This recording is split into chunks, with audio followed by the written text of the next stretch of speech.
just shows what two countries who trust each other, who are confident in each other and are familiar with each other can do, not just for ourselves, but for the rest of the world who need to benefit from a bigger and better international trading system.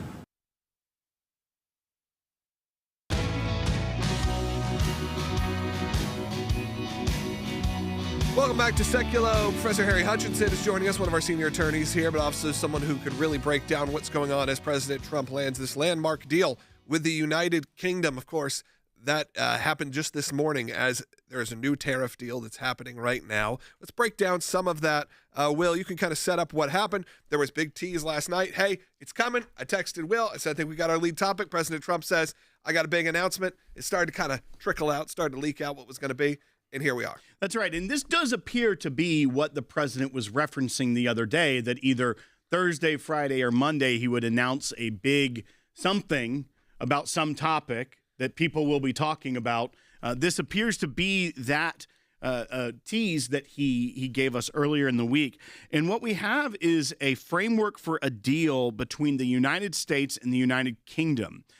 We know that the UK had lots of tariffs levied upon them, as other countries did as well at the beginning of this trade war, as people want to categorize it. I more think it's a resetting of global trade is maybe a better way to look at it. But Professor, when you look at this, we just have a framework, but we see that it will really benefit the U.S. agriculture sector, also some of the automotive tariffs, as well as building material tariffs that were placed upon British products will come down as a result of this. And it looks like it's not only a good thing for the trade between the United States and the United Kingdom, but it potentially gives a roadmap for other countries. We know that South Korea, India, Japan, they're teasing are all imminent deals, but that it could give a roadmap how other countries could come to the table of the United States and successfully get to a deal. I think you're precisely correct, and your last point, I think, is spot on. I think it's very important for the United States to develop a pattern for deal-making in this arena. That's number one. Number two, as the United States puts together a roadmap for future deals, this will settle the economic markets, it will settle the financial markets, and I also think this is an opportunity for Donald Trump to deliver once again without driving up prices in the United States. So essentially, the United Kingdom will reduce non-tariff trade barriers on U.S. exports, including agricultural products, automobile products, and aircraft engines. The agreement will allow American products to be fast-tracked through the customs process in Great Britain. I think the only sticking point that I see going forward is the fact that with respect to agricultural products will have to comply with UK food standards. And that's important. We got to break in for a second. Worldwide news right now. White smoke has appeared. That means a new pope has been chosen. Pretty quick process, only a day and a half. Yeah. Again, I know this isn't the number one story for a lot of our listeners, but I do think it's important. An important moment in time. You need to obviously share when that happens. But white smoke signals the pope has been chosen after just about a day of deliberation. Those joining us on YouTube, welcome. I know we had some technical issues. Seems to be something I have to say every day now. But we had some technical issues on YouTube. I'm going to ask you, because it needs to get back into more people's feeds. Throw in that little thumbs up if you've already subscribed. Throw in a comment. That's really going to help make sure people actually get to see this show as we monitor these issues we're having continually, it seems like, with YouTube. But we're working on it. But again, a lot of comments. They wanted the smoke. They got the smoke. White smoke has appeared at the Vatican, signaling a new pope. But we can we can segue back into what we were talking about. You should call in 1-800-684-3110. I'm excited to see who it's going to be. That's right. But Professor Hutchison, I know that you are eager to get into conclave analysis, but I think we'll stick with the trade issues with you for now.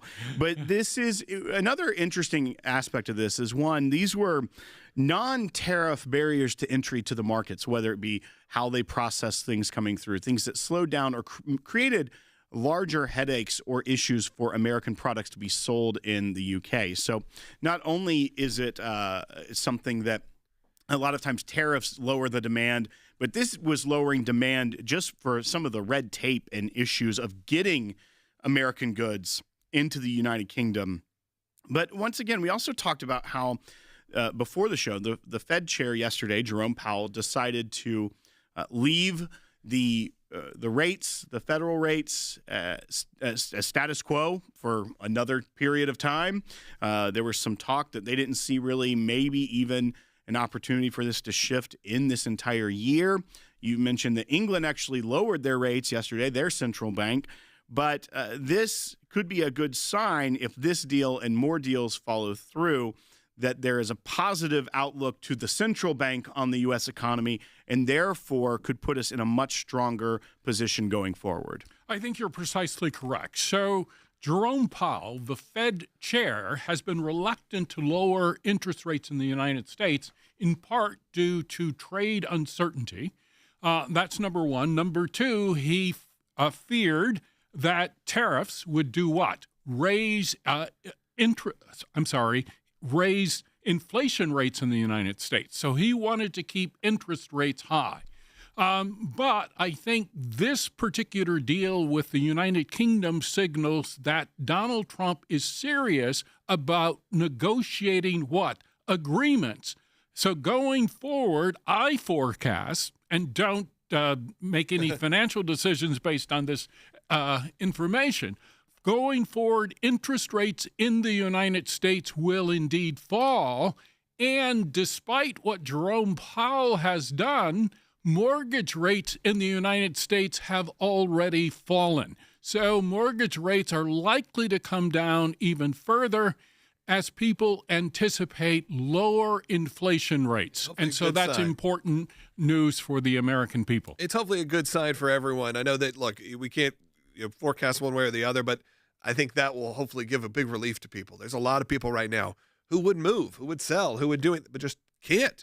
I would put myself even in that space. There are times where we've thought, my wife and I are like, okay, we've been in our house for X number of years, 10 plus years. Let's see what else out there. And right now, it's not even necessarily only the fact that the prices have gone up. It's the percentage, your mortgage rate is just so killer that your payment, you could live in the same house and my payment would quadruple. That's absolutely a fact. And so one of our neighbors would like to sell his house, but he has a 2.5% interest mortgage. And so if he buys another house, again, his mortgage rates or his basic outlay per month will double, even though they would love to move. Yeah, so I think a lot of people are stuck. Yeah, then it halts inventory being available for people who want to move, for people that want to come in. It really starts almost changing the demographics of what's happening and the geographics that are happening within your own community. But right now, I think when you see a moment like this where the UK does a deal, hopefully that means more are to come. Like you said, President Trump meeting with people who are not necessarily his best friends, who have not been his biggest supporters, will show he will sit down with these countries and have these tough negotiations and get it done. The UK is a good sign because, look, we all spent a lot of time there. I think there's a lot of people, just like America, on both sides of the fence there that see why they need to have a good relationship with us. You may see the sort of loud vocal left, if you will, coming from the UK, and sure, it definitely exists. But from my time there are a lot of people who see the U.S. as a vital part of their economy. Absolutely. And I think another positive signal was President Trump's meeting with Mark Carney, the Canadian Prime Minister, recently. Seemed pleasant. Even though Mark Carney has said some pretty harsh things about Donald Trump. And Donald Trump is happy to meet with Lord Mandelson, who is the UK ambassador. The UK ambassador, Mandelson, has said some very harsh and negative things about Trump. But Donald Trump, I think, is prepared to negotiate with anyone who will cut a deal in American interest. All right. Well, thank you, Professor Hutchins, for joining us today. Always great to have your feedback. Again, I did want to reiterate, there has been white smoke and the bells are ringing, signifying a new pope has been elected. We will find out who that is probably later today. I would bet that maybe that would come out and they make some announcements. So we'll talk about that. But also, my brother Jordan Sekulow is joining us because there's some big news in the work of the ACLJ at the Supreme Court. You're going to want to hear about it coming up. So stay tuned. If you want to call in, it's a great time to do it. You know, we had some technical glitches. They're still kind of happening here and there, but we encourage you to still support. And you can do that right now by giving me a call at 1-800-684-3110. We got a few lines open, so it's a perfect time to call. 1-800-684-3110. Once again, pray for our team as they are in court today in Massachusetts. Could be a big day for our case for life, our case for these pro-life pregnancy resource centers that need your help, and they certainly need your prayers. So I encourage you to go to aclj.org, share your support, put it in the comments even, put that you're praying. If you are praying, if you're praying people, put that in the comments. We'll make sure to share it with our legal team who is there right now doing this incredible work. We'll be right back with my brother Jordan Sekulow and more coming up in just a little bit.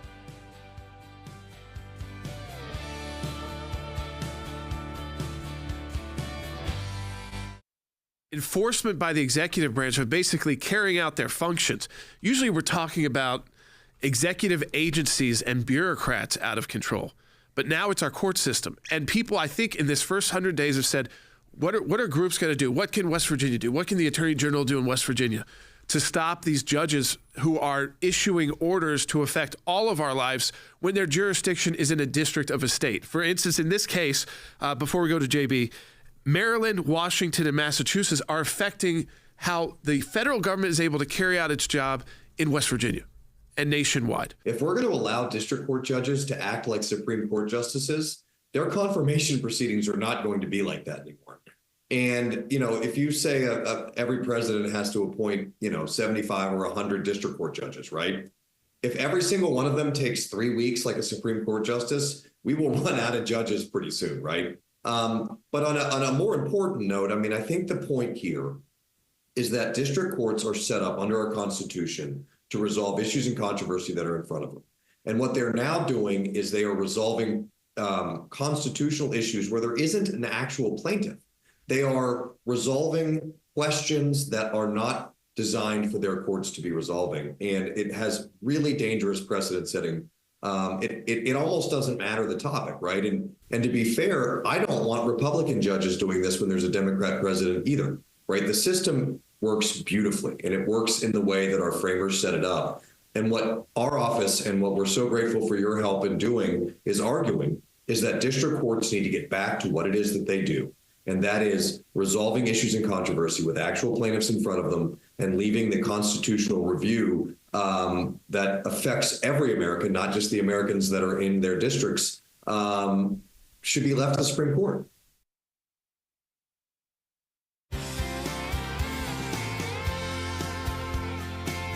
Welcome back to Sekulow. My brother Jordan Sekulow is joining us right now, Executive Director of the ACLJ, and we're going to talk about some of the new cases and some of the updates that are going on in our cases at the Supreme Court and in other courts throughout the country. But we also want to break in, of course, with that news that white smoke and bells are ringing at the Vatican. There is a new pope. We'll see who that will be. Maybe a little bit later today. Maybe he'll come out and have some pomp and circumstance. We'll see what happens, though. But we want to make sure that you guys were at least updated what's going on live right now. It has political ramifications and, of course, the religious implications, but it has worldwide implications on world events, conflicts, and, of course, the direction of one of the largest denominations in the world. So, again, the selection, whether or not you are Catholic or not, is very important and worthwhile of taking notice as we get more information. Yeah, absolutely. So, but originally that's not why you were coming in here. No. So I know that our listeners, some of them care about this. A lot of them go, okay, move on. We want to hear what's going on. So what's going on? Yeah. So next week we're going to be at the U.S. Supreme Court. May 15th is the oral argument involving the case that we are working on alongside the state of West Virginia. I'll be there with Attorney General J.B. McCuskey at the U.S. Supreme Court. We're going to send some of our media team up. So we'll be at the oral argument, and then we'll be able to give our kind of input into what we saw, what we heard. This is a case with huge ramifications, of course. It's these district court judges issuing these nationwide injunctions. It's affected over 100 of President Trump's executive orders. This is the first case to make it all the way to the U.S. Supreme Court. So as people have kind of, I think, been wondering, I said this last week, what has the ACLJ been doing on this front? Here we go. This is round one in this battle against what is now, we're seeing, an out-of-control judiciary. We've seen an out-of-control federal unelected bureaucracy before. Now we see the out-of-control judiciary. I mean, Logan, we've got a case today. It's ongoing in Massachusetts. This is a case where we filed alongside a pregnancy resource center against the governor, the health commissioner, and an abortion advocacy group. You've talked about a lot about this. The defendants here that we filed lawsuits against coordinated an unconstitutional smear campaign against pro-life pregnancy centers using taxpayer dollars and partnering with pro-abortion organizations to only share their viewpoint and effectively try and shut down the pro-life groups. That's right. And we're in court today. I mean, it has been a year-long almost battle to just get to this point, but it is a major point. And look, they're trying to get it dismissed, but we know that even if that happens, that this is not the end. The ACLJ team continues on. This is not the end of that. Even if they say, hey, we're dismissing it, we move on to the next options. Right. The next option are the Court of Appeals, and ultimately, if you need to, the U.S. Supreme Court. So this case, again, just in it took a year to get there, but it's in its early legal stages.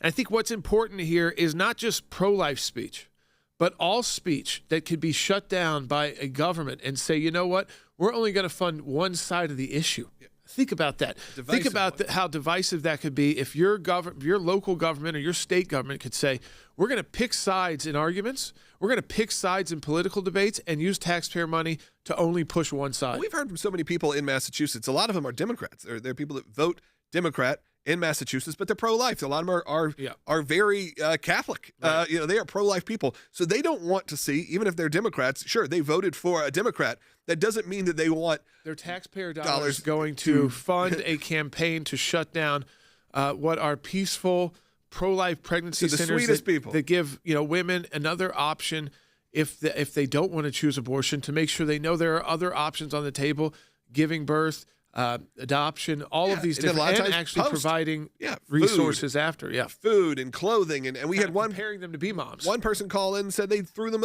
their first birthday party for their child. These are like sweet volunteer, a lot of times, people that are being shut down by their own state. And by the way, it was working.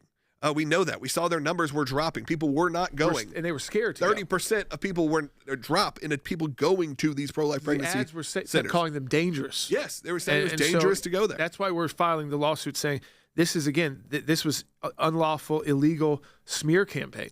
So, I mean, this is, again, to use this against an organization that has to exist. I mean, it's nonprofit, but they have to pay their bills. And you're trying to tell people that wrongfully, that they are dangerous if you go there, that you're risking your life if you go there. So look for words like hope.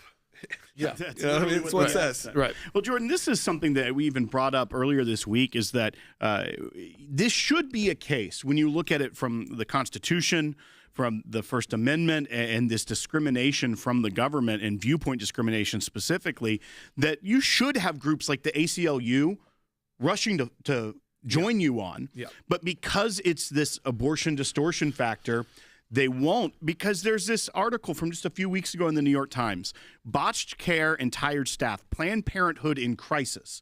And it talks about failed abortions, inadequately trained staff, all kind of the things they accuse the pro-life resource centers of being the danger. Can you imagine if Florida ran the same campaign in reverse, say, don't visit Planned Parenthood, it's a fake clinic because people aren't adequately trained? Planned Parenthood would have multi-million-dollar lawsuits against the state of Florida and against the taxpayers of the state of Florida. But instead, they sue Florida saying you have to keep giving them taxpayer dollars. Right. These aren't taxpayer-funded pregnancy resource centers. No. Instead, they are taxpayer-attacked resource centers and clinics.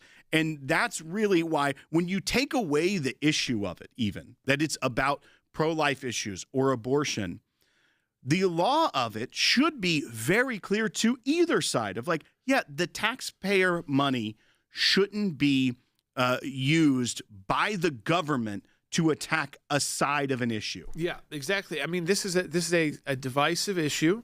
The government knows that in Massachusetts. They decided to not only pick sides as politicians, which they can do as politicians, but they decided to use taxpayer dollars to coordinate a smear campaign against our client simply because they are offering an alternative to abortion to those who are looking for alternatives to abortions.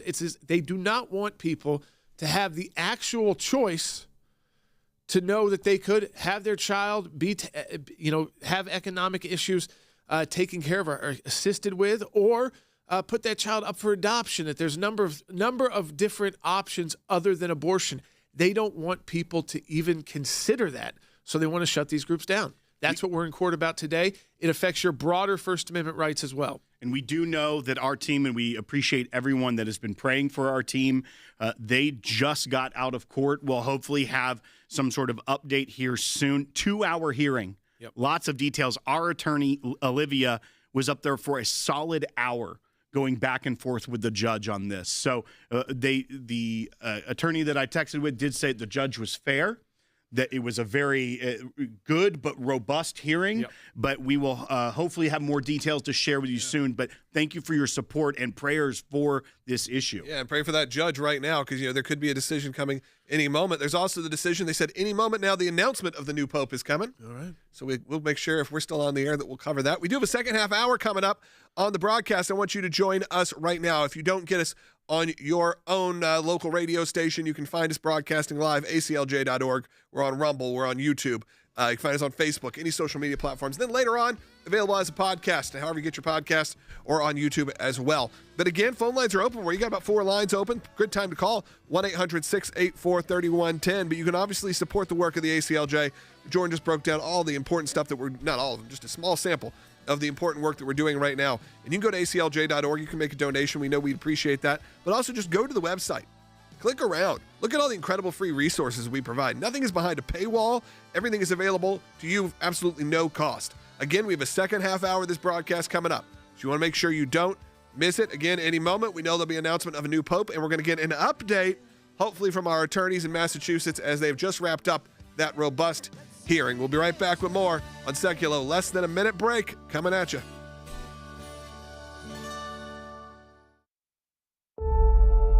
It is not an obsession with choice. This is an obsession with abortion. This is the state of Massachusetts running ads against what they call anti-abortion centers. Of course, we call pro-life pregnancy resource centers.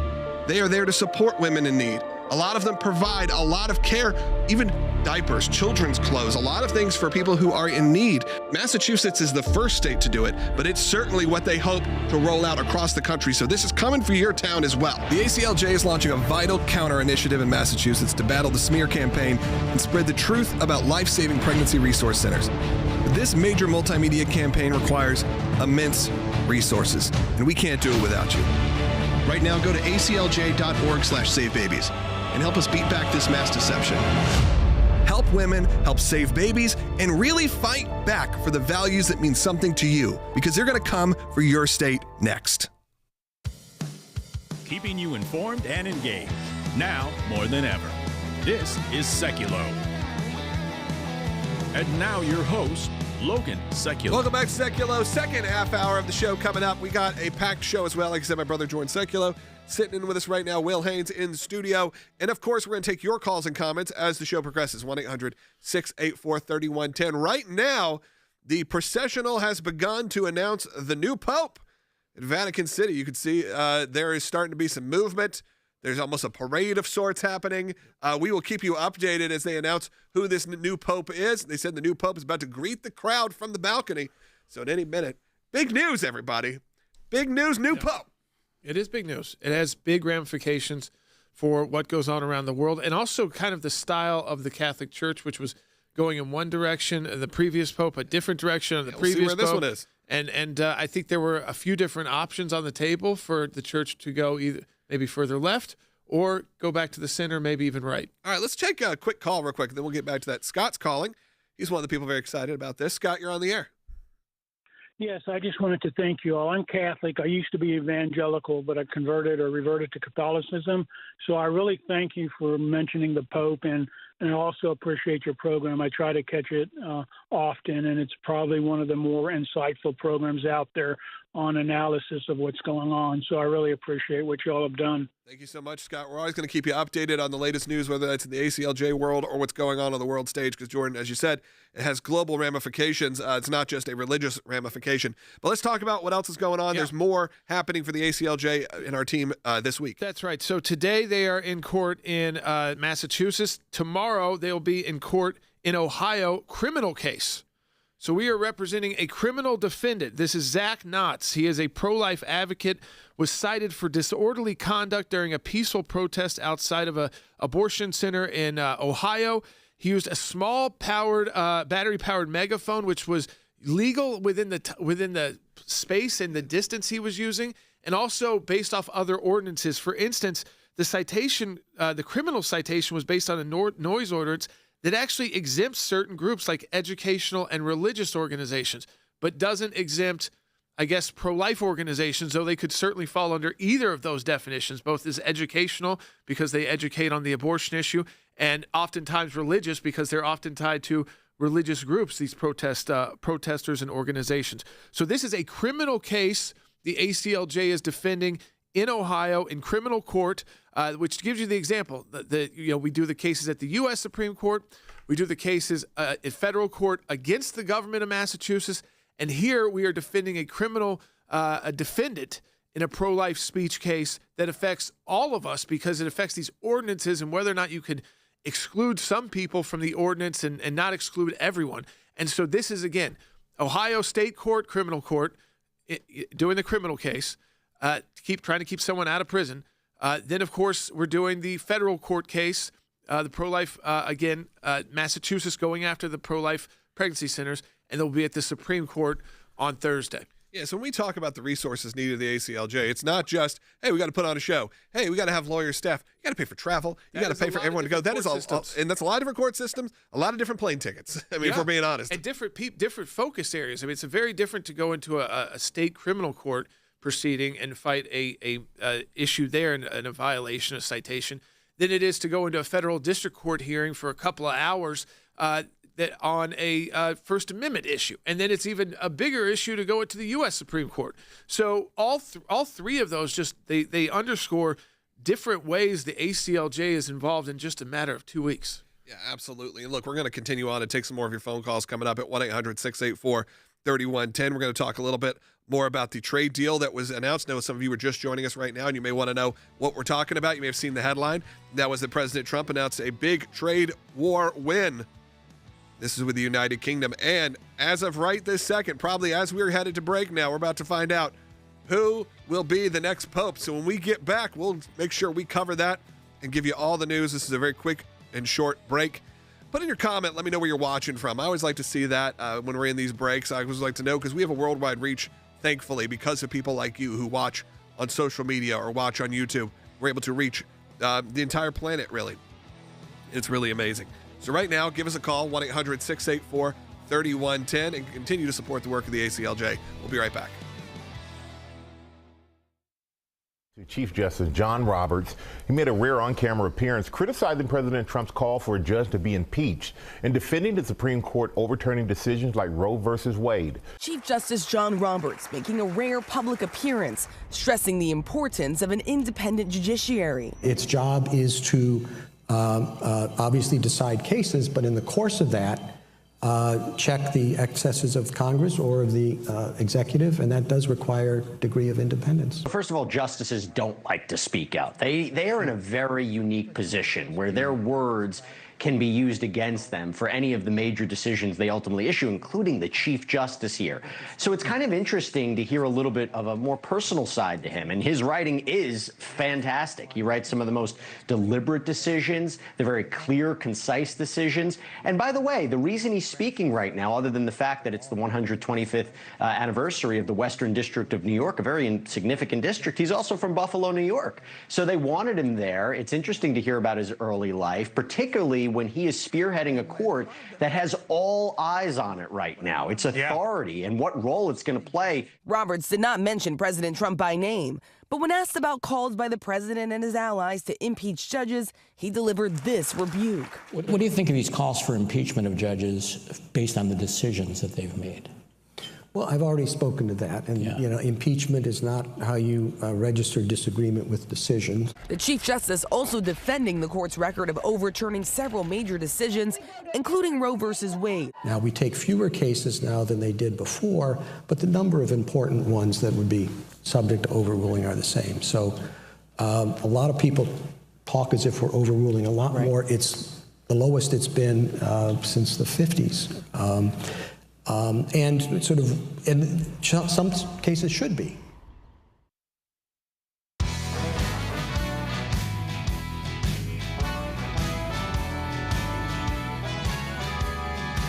Welcome back to Sekulow. We are waiting as the new pope is about to emerge for those of our Catholic listeners and those who are just interested in what's going on in the global world stage. As my brother said, it does have political impact. It does have religious impacts. We want to make sure that we are staying focused on that as well. Not only was there the white smoke just a few minutes ago, they have started the processional, the parade, and the new pope will emerge any moment. We do want to, though, keep our attention here in the United States of America, Will, as Chief Justice John Roberts was being interviewed yesterday. I think we got to explain what this was. You don't usually see this. You've seen it more in the modern era.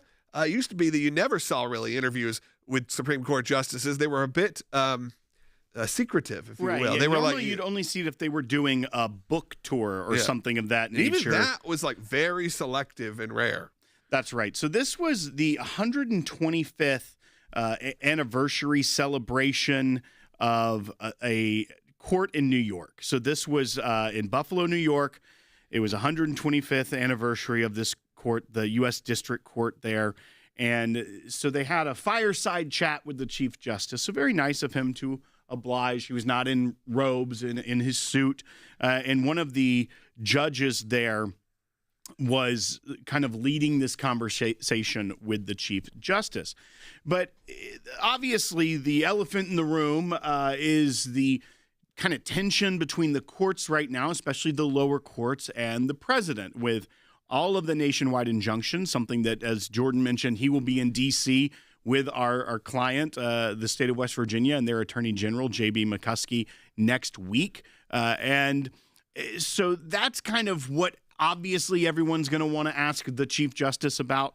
And he gave a couple statements. And when you put them side by side, it's very interesting, the choices that the Chief Justice is making here. So I'm going to play this first one, and this is about the independence of the court and why this is so important. And then I'm going to play his other statement, which kind of undercuts his argument about the independence of the court. So first, let's play bite one. And this is the Chief Justice talking about the co-equal branches and the separation of powers and the independence of the court. Bite one. In our Constitution, judges and the judiciary is a co-equal branch of government, separate from the others, with the authority to interpret the Constitution as law and strike down, obviously, acts of Congress or acts of the president. And that innovation doesn't work if it's not, the judiciary is not independent. Its job is to obviously decide cases, but in the course of that, check the excesses of Congress or of the executive, and that does require a degree of independence. And that is a very accurate statement. That was just what, yesterday? Precisely, that's right, last night. That is precisely the role of the courts. It is a co-equal branch of government. They do not have the same powers, but they have co-equal authority, and they serve as checks and balances on one another. Why there's a lifetime appointment for these justices. That's right. So it doesn't just swing with the political tide. But that's why Congress establishes and can add to the courts as needed. The court themselves doesn't create new courts. That's why there's all of these things. That's why there's confirmation of judges. So there is oversight, and the president appoints. So they all keep checks on each other. But we understand this. This is basic civics. But he's arguing we need independence. We don't need effectively saying the executive branch or Congress really speaking into what our powers are. They need to make the laws, they need to execute the laws, and we need to judge the laws. But then he was asked about the cause of impeachment by some members of Congress, maybe even the president, and how he responded to it. To me, a little bit undercuts his... This is the same interview? Same interview, different portion of it. This is bite 14. You'll hear the judge that was having this fireside chat with the Chief Justice, and then the Chief Justice himself respond, bite 14. What do you think of these calls for impeachment of judges based on the decisions that they've made? Well, I've already spoken to that, and impeachment is not how you register disagreement with decisions. That's what you're for, right? That's what you're there for. That's what we're there for. Yeah. So what he's referencing is that if you disagree with a decision, you appeal that decision, and ultimately the disagreement can land at the Supreme Court of the United States. So there's nothing wrong with that line. That is a truly accurate statement that if in the course of a case you lose, you have the option to appeal. Now, it doesn't necessarily mean the Supreme Court will take it. But what I find interesting about this is that if he were truly wanting to set an example for Congress and the president, instead of saying that, impeachment, that's not how you register disagreements through impeachment. And I've already spoken on that. He could have just said impeachment under the Constitution is a power of Congress. It's not on us. And therefore, I'm not going to speak to impeachment. But we do have a constitutional framework of how to deal with that through the judicial system. Is the appellate process leading up to the Supreme Court. That is not what he said. The fact that he is basically saying that is not how you register disagreement. Yeah. Impeachment's a political process. That's what we're here We've for. learned that. We have learned that through the last 4, 5, 6 years that impeachment is a political process. And there aren't necessarily limitations other than high crimes and misdemeanors, which can be interpreted very vaguely by the Congress. You have to have enough votes. At the end of the day, you have to have enough votes. There's not an oversight from the court of impeachment. It is a political trial. And so the judicial branch weighing in on saying that's not how you use impeachment undercuts his argument of independence. Because if the judiciary has to have independence, Congress has to have the independence to make the laws, write the laws, with the oversight after the fact. But if he were starting to get involved and say, Congress, you shouldn't write this law, or if Congress were to maybe put forward a law limiting national injunctions, which is very much in the works, and he were to start speaking out on the legislation, that once again would him not giving Congress the independence to move that way. That's where, if you're going to be the leader and you're going to stand for this and talk about the independence, you can't in the same interview also start to criticize what is a constitutionally enumerated power of another co-equal branch. All right. Hey, we're going to take your phone calls in the next segment at 1-800-684-3110. I want to hear from you. I got a lot of great comments coming in as well on YouTube and on Rumble. We'll try to take some of those as we head into a break here in just a minute. Well, we need to tell people, though, it's an important day for the ACLJ. That's right. As we have already mentioned, we were in court in Massachusetts this morning, fighting to keep that lawsuit alive there, where we are suing the state on behalf of a pregnancy resource center, a state and an abortion advocate organization that were going after pregnancy resource centers with a smear campaign.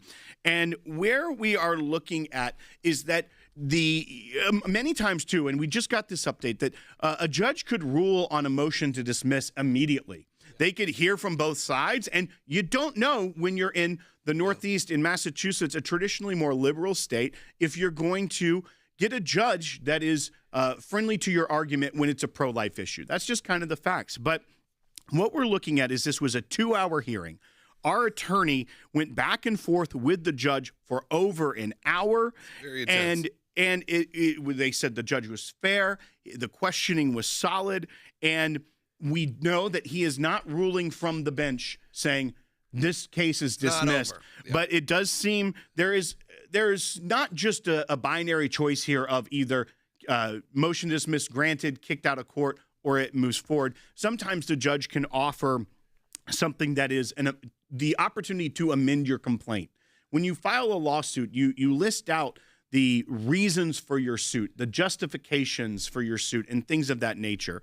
Sometimes a judge may have most of this, I would let the merits of this move forward, but this one I'm not so sure about. They offer the opportunity for an amended complaint. Sometimes that comes after the motion to dismiss or before, but it sounds like that could be the path that this is moving forward, and that we look at it is that this case very well could continue in this court. That's the big thing. It's a big early win that we will need to continue fighting back against this campaign against pro-life At a minimum, we found out that this case is still alive as we're speaking right now. As of right now. Now, look, even if it is dismissed, that's not the end. We appeal it. We can take it all the way to Supreme Court. So trust me, that's not the end. But, of course, it'd be great if they would just accept it.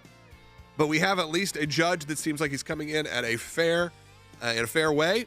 We appreciate their in your prayers, in your support. We're going to take some calls coming up in the next segment. I know we've had a few of them on hold for a while. We're going to get to you, and you can call in as well at 1-800-684-3110.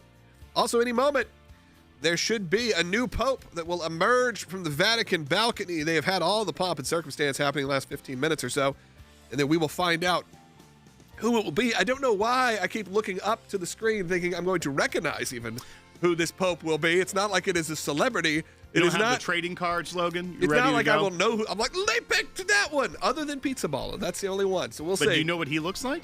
No, but hopefully they have a lower third graphic. We'll be right back.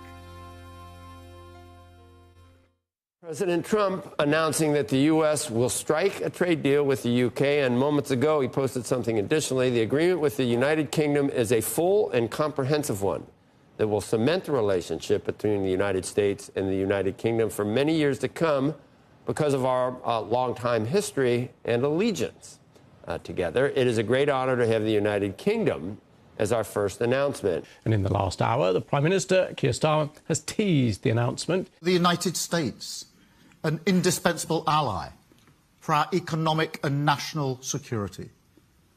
As you know, talks with the US have been ongoing, and you'll hear more from me about that later today. It was not done, but now it was done with us, so I feel very proud to have been a part of it. Keir, thank you very much. Thanks, Donald, and we'll speak again soon. Very good. So long. Bye. It's just been a deal that was, we thought, very complicated. It became very simple. It's opening up the country that we really didn't have the kind of access to that I would have thought. I was surprised. I think it's why the deal never got done before. It was, they've been working on this deal for 25 years. And we got it done, and we got it done. Really, it's going to be great for both countries. And this is a perfect example of why Donald Trump produced Liberation Day.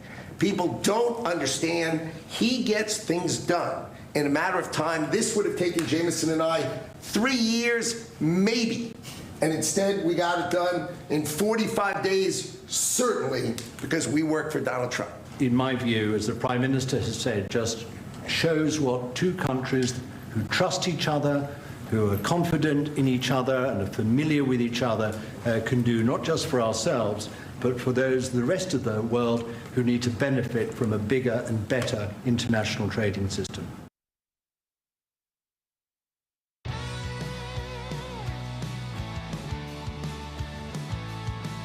Welcome back to Sekulow. We are going to take your phone calls right now, coming up at 1-800-684-3110. You still have time to get your voice on the air. We got a couple lines open, so it's a good time to call in. Again, at 1-800-684-3110. Let's go ahead and take Helen, who is calling about our pro-life battles. Helen in Arizona, you're on the air.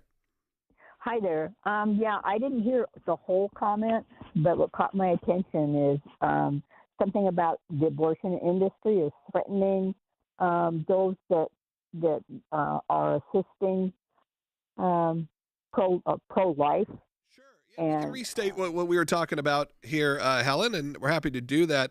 There have been a lot of different pro-life activities in the ACLJ world. You would have thought that with the overturning of Roe, and a lot of you probably do think, oh, well, that's it. It's over. We're moving on. And we've actually seen that somewhat in the numbers where people don't understand that these fights continue. But not only in Massachusetts, but around the country, there's a lot of these moments happening. I'm not sure specifically you're talking about our Massachusetts case or that other one, but we can go over a little bit of both. Right, yes. So I'll take the Ohio case, and then I'll let you talk about the Massachusetts case. Yeah. But tomorrow we will actually be in court in Ohio. Today in court in Massachusetts, tomorrow in Ohio. But in Ohio, there's a pro-life advocate that was speaking out against abortion in front of an abortion clinic. This is a classic ACLJ case of protecting the First Amendment rights of someone wanting to protest the practice of abortion and try to show a different way. And he was arrested. It was under a noise ordinance. It was incited with disorderly conduct. But what we're fighting here in this case also is the way that this was applied to him, this law. One, the law does have some exemptions for outdoor concerts and things and religious activities. But here, they never measured the volume of this, and they were trying to say that it was at a certain level. But the police arrested him, and meanwhile, on this disorderly conduct, there were people in support of the clinic that got out and were making a huge scene, using kazoos, trying to drown out his speech. And they were not spoken to at all about their conduct and how they were trying to drown out the sound of this pro-life advocate. And even the street noise, the cars were louder than the speech of this individual. So we are fighting it. We see that he was targeted for his speech and arrested and cited because he is pro-life. And so we are fighting there in a criminal trial where we are having to defend him against charges for this disorderly conduct. And so pray for our team there. Tomorrow as they fight for his rights and try to clear his name in Ohio. Yeah, and Helen, obviously the other big one that we were talking about today is we were in court after and I first discovered this last summer in July. I was walking around Boston, Massachusetts, and saw those ads and said, we got to do something about it, that they were going after pro-life pregnancy resource centers. And we thought, this can't be this way. This shouldn't be legal that they could go after these businesses. And a lot of them run by sweet people who are just wanting to help, just want to give people other options. So we did a two-pronged effort, a counter campaign in the media, which we obviously could just pay for the space, and we're able to do that. And we worked with our team in Massachusetts at our local Massachusetts affiliate, even for the radio station there that covers our show. And they really were helpful, and we were able to get the ad campaign running. And that's because of people like you that support the ACLJ. It's not an ACLJ ad campaign. It is actually an ad campaign for those pro-life pregnancy resource centers that our team put together. Now we decided to take it to court as well. And today, we just found out our case, at least right now, is alive after the judge at least seemed to have a fair and very robust hearing. Hours and hours of discussion. So we'll keep you updated on that. But the fight for life, Helen, continues. The fight for life continues around the country. It is not over yet, and it certainly will not be probably in our lifetime. So we have to make sure we are always still staying on the front lines of that when needed. We obviously are still focused also on what's going on at the Vatican as a new pope has been picked. Now, some of you have said, why do we care? Why is that comment coming in? Some of you are Catholic listeners, some of you are not. Of course, there is global impact, and honestly, a bit of a bellwether of where the world is going, and especially the church is going based on sort of the political landscape of who this pope is. We'll let you know if that happens while we're still on the air. Ken's calling in Colorado on line 3. You're on the air. Gentlemen, I want to reiterate my admiration of your robust stance on this soulless abortion thing that still goes on. We're so murderous as a country when there's other options. So the next time you guys have like a double your money thing, you can count on my contribution. Thank you, Ken. Well, you don't have to wait for that, but I understand that it'll be a couple months until we get to roll that back out. You know, we just wrapped up our Life and Liberty Drive. I want to thank everybody, but continue with your comments. Well, originally I called about the tariff thing, and I wanted to comment on that other thing, but the tariff and the Pope. The tariff thing, I'm glad to see that coming along. Everybody loves to kind of hate Trump, and it was a system that really wasn't working for us. It's a system in place. So let's now that we're in this global marketplace that gradually evolved, a key thing was, when, say, Nixon was in office, opening up trade with China. We need to have these global markets in our favor, and Trump is doing just that. Well, Ken, you're absolutely right. And I think, I don't mean to cut you off. We just run out of time. I think what people still don't seem to understand, Will, is that all of this is a big negotiation tactic. That President Trump had put in those tariffs to get people to the table, to get these countries to the table, to work out deals that are going to benefit everybody.